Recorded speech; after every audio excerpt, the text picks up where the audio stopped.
चलिए दोस्तों, कैसे हैं आप लोग। आज हम लोग इम्पोर्टेंट चीज़ पढ़ने वाले हैं। और आज का जो टॉपिक है आप लोग का जनगणना है। ठीक है, लगातार एग्जाम में पूछे जा रहे हैं। यहाँ से एक क्वेश्चन फिक्स है। ठीक है, देख लीजिएगा आप लोग। चलिए देखिए यहाँ से कहता है, भारत में पहली बार जनगणना की शुरुआत कब हुआ। ठीक है, क्या टिक करना है आपको? 1872। ठीक है, लेकिन नियमित जनगणना यहीं पर अगर आ जाएगा तो क्या करना है आपको? 1821 टिक, 1881 टिक करना है। ठीक है, कितना टिक करना है? 1881। तो पहली बार जनगणना लॉर्ड मेयो के शासनकाल में हुआ। और उसके बाद यहीं से पूछेगा कि नियमित जनगणना की शुरुआत लॉर्ड रिपन के शासनकाल में हुआ। किसके शासनकाल में? लॉर्ड रिपन के काल में। ठीक है, याद रहेगा। अगला पॉइंट देखिएगा, स्वतंत्र भारत की पहली जनगणना कब हुआ? 1951 को। कब हुआ? 1951, याद रहेगा। अगला देखिएगा, जनगणना का महाविभाजक वर्ष किसको कहा जाता है? 1921 को कहा जाता है। किसको कहा जाता है? 1921 को कहा जाता है। ठीक है, अगला देखिएगा, जनगणना का लघु विभाजक वर्ष 1951 को कहा जाता है। ठीक है, जनगणना की अवधि प्रत्येक वर्ष कितने वर्ष के बाद होता है? तो 10 वर्ष के बाद होता है। कितना वर्ष पर होता है? 10 वर्ष पर होता है। ठीक है, याद रहेगा। अगला पॉइंट देखिएगा, जनसंख्या का अध्ययन क्या कहलाता है? तो क्या कहलाता है? डेमोग्राफी कहलाता है। ठीक है, अगला पॉइंट देखिएगा, 2011 की जनगणना का क्रम क्रम एक बार देख लीजिए आप लोग। देखिए, देश की 15वीं तथा स्वतंत्र भारत की, ठीक है, कैमी है? 7वीं है। देश की 15वीं, और अगर हम बात करें भारत की, स्वतंत्र भारत की, तो 7वीं। ठीक है, याद रहेगा। अगला पॉइंट देखिएगा यहाँ पर, 2011 का जनगणना का आदर्श वाक्य क्या है? ठीक है, तो आदर्श वाक्य क्या था? हमारी जनगणना हमारा भविष्य। हमारी जनगणना हमारा भविष्य। ठीक है, अगला देखिएगा, जनसंख्या किस सूची के अंतर्गत आता है? तो संवर्ती सूची के अंतर्गत आता है। ठीक है, संवर्ती सूची के अंतर्गत आता है। अगला पॉइंट देखिएगा, कहता है उत्तरी गोलार्ध में 90% जनसंख्या निवास करती है। ठीक है, वहीं पर दक्षिणी गोलार्ध में कितना हो जाएगा? 10%। यहाँ देखिए, ये गोलार्ध है, यहाँ मतलब कहता है कि 90%, यहाँ 10%। ठीक है, अगला पॉइंट देखिएगा, जनसंख्या 2011 का जनगणना का शुभारंभ, तो शुभारंभ कब हुआ? 11 का 1 अप्रैल 2010 को हुआ था। ठीक है, कब हुआ था? 1 अप्रैल 2010 को। ठीक है, अगर हम बात करें जनसंख्या का, बात करें तो देख लीजिए, यहाँ जनसंख्या हम लिख दिए हैं। इतना जनसंख्या है अभी हमारे भारत का। अगर इसको हम कहें 1 to 1.06 करोड़, ठीक है, इसी को हम कहें तो अरब में 1.21 अरब। ठीक है, अगर मिलियन में हम इसको कहें 1210। ठीक है, 1210। ठीक है, भारत में विश्व जनसंख्या का भाग कितना है? अगर हम भाग अगर पूछे तो कितना हो जाएगा? 17.5। ठीक है, 17.5। भारत में विश्व का जनसंख्या का भाग कितना है? तो 17.5। ठीक है, अगला चलते हैं, जनसंख्या में स्थान। जनसंख्या में स्थान, अब देखिए यहाँ आप लोग को भी पता होगा, चीन देखिए, चीन का कितना है? 134.6 करोड़। अगर हम बात करें 23% जनसंख्या विश्व की जनसंख्या का 23% केवल चीन है। ठीक है, ध्यान रहेगा। अगला पॉइंट देखिएगा, अगर हम बात करें भारत की, तो भारत के है 121.06, ठीक है, करोड़। अगर हम बात करें इसका विश्व में, तो 17.5% जनसंख्या विश्व की है भारत का। ठीक है, अमेरिका के वहीं पर देखिएगा तो 31.2 करोड़। ठीक है, 31.2 करोड़। ठीक है, आगे देखिएगा, अगला पॉइंट है 1901 से 1911 तक की जनसंख्या स्थिर था। ठीक है, स्थिर, यहाँ स्थित लिखा गया है, स्थिर। और बाद अगर बात करा जाए 1911 से 1921 पहली बार जनसंख्या -0.33%, यानी कि 77 लाख घटी थी। ठीक है, कब घटी थी? 1911 से 1921 में पहली बार। ठीक है, इस काल में रोग मतलब क्यों घटा था? तो क्यों घटा था, इसका कारण था, इस समय जो है अभी जैसे कोरोना चल रहा है, उसी समय क्या था? इन्फ्लुएंजा फैल गया था। ठीक है, इसी कारण मतलब ज़्यादा लोग के मौत हो गया था। अगला बात अगर हम करें, प्रथम विश्व युद्ध भी हुआ, इस कारण जनसंख्या घटी। इसका भी एक कारण है कि प्रथम विश्व युद्ध हुआ, इस कारण जो है कि जनसंख्या घटने का कारण हो सकता है। 1921 को महाविभाजक वर्ष लिखा गया, वर्ष बोलते हैं, ठीक है, यहाँ होगा वर्ष। 1921 को महाविभाजक वर्ष बोला जाता है, ठीक है। अगला देखिएगा,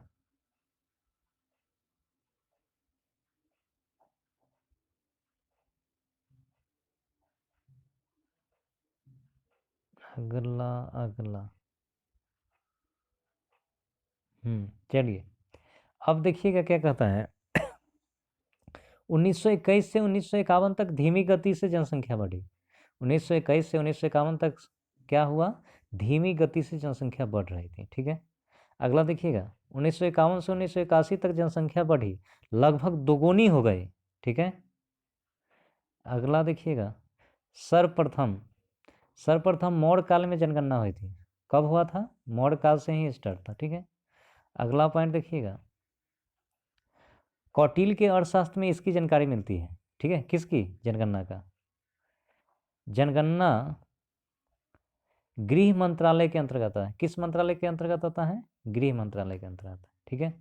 अगला पॉइंट देखिए, राष्ट्रीय जनगणना आयोग की स्थापना कब हुआ, 2000 को। कब हुआ, 2000 ईस्वी को। अगला पॉइंट देखिएगा, क्षेत्रफल में राज्य और केंद्र शासित प्रदेश। तो यहाँ हम एक ट्रिक लिख दिए, ठीक है, इसको देख लीजिएगा। ट्रिक क्या है, राग क्षेत्र अंडाल, राग क्षेत्र अंडाल, राग क्षेत्र अंडाल, ठीक है। क्या ट्रिक है, राग क्षेत्र अंडाल। राज से क्या, क्षेत्र से हो जाएगा आपका क्षेत्रफल, ठीक है। राज से हो जाएगा आपका क्या हो जाएगा, राजस्थान, राज से हो जाएगा राजस्थान।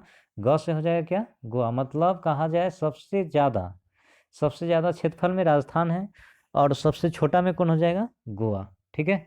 सबसे छोटा में हो जाएगा गोवा। अगर हम बात करते हैं केंद्र शासित प्रदेश का, तो सबसे बड़ा जनसंख्या में कौन हो जाएगा, अंडमान निकोबार, और सबसे छोटा में कौन हो जाएगा, लक्षद्वीप, ठीक है। अगला देखिएगा, अगला कुछ पॉइंट हम लिख दिए हैं जम्मू कश्मीर के बारे में है, ठीक है, देख लीजिएगा इसको भी। केंद्र सरकार ने जम्मू कश्मीर से 5 अगस्त 2019 को आर्टिकल 370 के प्रावधानों को समाप्त कर दिया, ठीक है। ध्यान रहेगा, कब हटा दिया सो याद रखिएगा। जिसके बाद 31 अक्टूबर 2019 को जम्मू कश्मीर और लद्दाख को 2 अलग अलग केंद्र शासित प्रदेश बना दिए गए, ठीक है।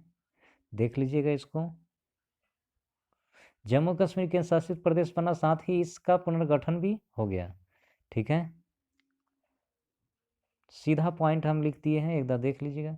लद्दाख बिना विधानसभा वाला केंद्र शासित प्रदेश बना, और जम्मू कश्मीर ऐसा केंद्र शासित प्रदेश बना जहां पर विधानसभा मौजूद है, ठीक है।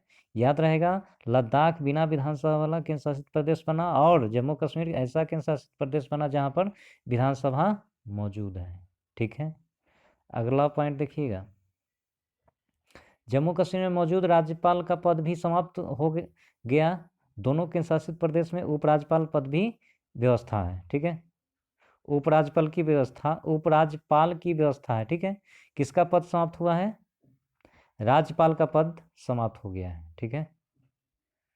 अगला देखिएगा, और अगर हम बात करें गिरीश चंद्र मुर्मू, जम्मू कश्मीर गिरीश चंद्र मुर्मू जम्मू कश्मीर का उपराज्यपाल बनाया गया था सबसे पहले, और यहाँ का लद्दाख का कौन था, राधा कृष्ण माथुर। कौन था, राधा कृष्ण माथुर। लेकिन अभी वर्तमान में अगर बात करा जाए जम्मू कश्मीर का कौन है, मनोज कुमार सिन्हा, ठीक है। और CAG कैग का अध्यक्ष है, ठीक है, CAG, ठीक है। ये गणेश क्या नाम है, गिरीश चंद्र मुर्मू, ठीक है, याद रखिएगा। अगर अगला पॉइंट देखिएगा, क्षेत्रफल के हिसाब से जम्मू कश्मीर सबसे बड़ा राज्य है, ठीक है। लद्दाख दूसरा सबसे बड़ा राज्य बन गया है, ठीक है। अगला पॉइंट, अगला की कहता है, जनसंख्या में राज्य और केंद्र शासित प्रदेश। जनसंख्या में राज्य और केंद्र शासित प्रदेश आपको बताना है, ठीक है। चलिए फटाफट बता दीजिए। ट्रिक है इसका क्या, JUPSI दिल, ठीक है, याद रखिएगा।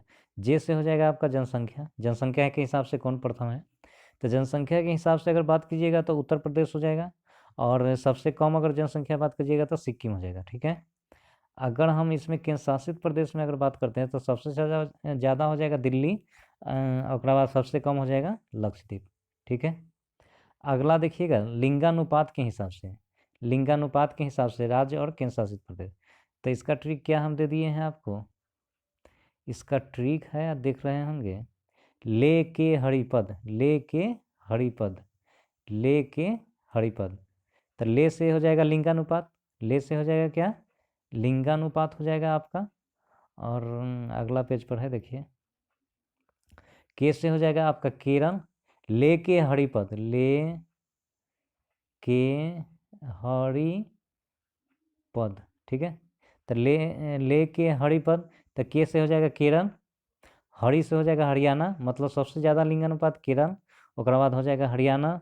ठीक है, अगर हम चलते हैं केंद्र शासित में तो सबसे ज़्यादा पुदुचेरी, और सबसे कम हो जाएगा दमन और दीव का। ठीक है, अगला चलते हैं। अब देखिए शिशु लिंगानुपात, शिशु लिंगानुपात में देखिएगा क्या है, इसका भी हम ट्रिक बना दिए हैं। इसका ट्रिक क्या है, शिवलिंग अरहर आदि, तो शिवलिंग से हो जाएगा शिशु लिंगानुपात। ठीक है, और से हो जाएगा, तो सबसे ज़्यादा शिशु लिंगानुपात वाला कौन सा राज्य है, अरुणाचल प्रदेश, और सबसे कम कौन सा है, हरियाणा, सबसे कम हो जाएगा हरियाणा। ठीक है, सबसे कम हो जाएगा हरियाणा। और अगर केंद्र शासित प्रदेश के बारे में बात कीजिएगा तो सबसे ज़्यादा हो जाएगा अंडमान निकोबार, और सबसे कम हो जाएगा दिल्ली। ठीक है, याद रहेगा। अगला पॉइंट देखिएगा, साक्षरता में राज्य और केंद्र शासित प्रदेश, सबसे ज़्यादा साक्षरता किस राज्य का है। ठीक है, तो ध्यान से देखिएगा यहाँ, इसका ट्रिक क्या है, स्कर्वी लदा, स्कर्वी लदा, स्कर्वी लदा। अब देखिए 100 से हो जाएगा साक्षरता, क से हो जाएगा केरल, मतलब सबसे ज़्यादा साक्षरता की अगर बात करिएगा तो कौन सा राज्य है, केरल है, सबसे कम कौन है, बिहार है। ठीक है, अब केंद्र शासित प्रदेश में देख लेते हैं कि ज़्यादा कौन है कम कौन है, तो सबसे ज़्यादा हो जाएगा लक्षद्वीप, और सबसे कम हो जाएगा दादर नगर हवेली। ठीक है, अगला देखिएगा कुछ पॉइंट है, जनगणना का शुभंकर, जनगणना का शुभंकर कौन सा वाक्य है, प्रगणक शिक्षिका, शिक्षिका। ठीक है, अगला देखिए स्वतंत्र भारत के प्रथम जनगणना आयुक्त कौन थे, स्वतंत्र भारत के प्रथम जनगणना आयुक्त कौन थे, उनका नाम क्या था, तो नाम था, आप देख रहे होंगे, R.A. गोपाल स्वामी, R.A. गोपाल स्वामी। ठीक है, अगला पॉइंट देखिएगा, पहली बार जाति आधारित जनगणना कब हुआ था, तो 1931 में हुआ था। कब हुआ था, 1931 में। ठीक है, विश्व जनसंख्या दिवस कब मनाया जाता है, 11 जुलाई को मनाया जाता है। ठीक है, एकमात्र राज्य रात का, ज़्यादा यहाँ मिस्टेक हो गया है, टाइपिंग मिस्टेक है, एकमात्र राज्य होगा यहाँ पर, राज्य जहाँ जनसंख्या घटी है, घटी नहीं यहाँ पर होगा, घटी है। ठीक है, तो नागालैंड हो जाएगा, क्या हो जाएगा, नागालैंड।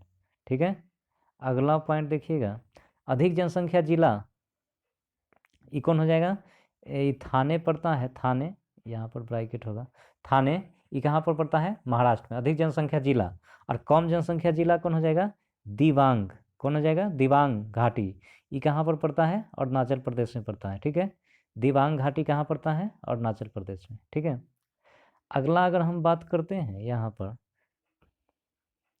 भारत का जनगणना 2011 जनगणना आयुक्त कौन था, तो सी चंद्रमौली, कौन था, सी चंद्रमौली। अगला पॉइंट देखिए, 2011 के जनगणना के अनुसार नगरीय जनसंख्या 31.2% तथा ग्रामीण जनसंख्या कितना था, 68.8%। ठीक है, अगला देखिएगा पॉइंट, 2011 के जनगणना के अनुसार भारत विश्व में सबसे युवा देश है। ठीक है, अगर हम बात करते हैं यहीं पर, महानगर में सबसे ज़्यादा जनसंख्या कहाँ है, तो मुंबई, उसके बाद दिल्ली, फिर कोलकाता, फिर चेन्नई। ठीक है, तो ध्यान से देख लीजिएगा एक बार इसको, यहाँ से डायरेक्ट क्वेश्चन आ रहे हैं। ठीक है, चलिए आज के लिए इतना ही।